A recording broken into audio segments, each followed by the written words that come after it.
মুখ্য নির্বাচন কমিশনার জ্ঞানেশ কুমারের বিরুদ্ধে এবার ইমপিচমেন্ট প্রস্তাবের ভাবনাচিন্তা শুরু করেছে বিরোধীরা। রীতিমধ্যেই রাজ্যসভার বিরোধী দলনেতা মল্লিকার্জুন খাড়গের চেম্বারে ইন্ডিয়া জোটের বৈঠক হয়েছে। অভিষেক বন্দ্যোপাধ্যায় জানিয়েছেন, ইমপিচমেন্ট প্রস্তাব পেশের আগে 14 দিনের একটা নোটিশ দিতে হয়। চলতি অধিবেশনের সময় নেই, তাই এই প্রস্তাব আসবে পরের অধিবেশনে।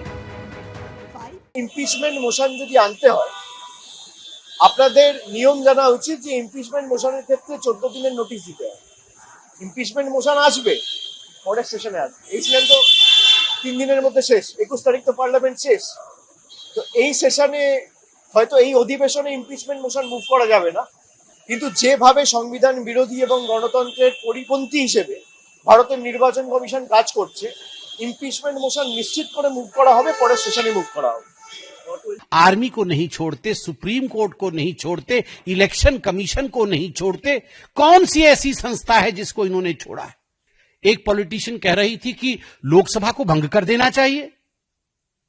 अरे पहले आप तो रिजाइन करो। लोकसभा को भंग कर देना चाहिए। जब से माननीय नरेंद्र मोदी जी प्रधानमंत्री हैं, तब से ममता बनर्जी जी, उससे पहले से हैं, मगर ममता बनर्जी तो तब से हटी नहीं है सत्ता से। इलेक्शन कमीशन इनको चिट्ठी पर चिट्ठी लिखती है, इलेक्शन कमीशन इनको ईमेल पर ईमेल भेजती है कि आइए हमसे चर्चा करिए। एक दिन इलेक्शन कमीशन के पास नहीं जाते।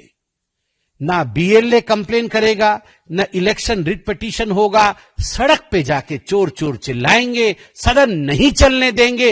एक ही राग है इनका, मैंने किसी पिक्चर में देखा था, अब्बा डब्बा चप्पा।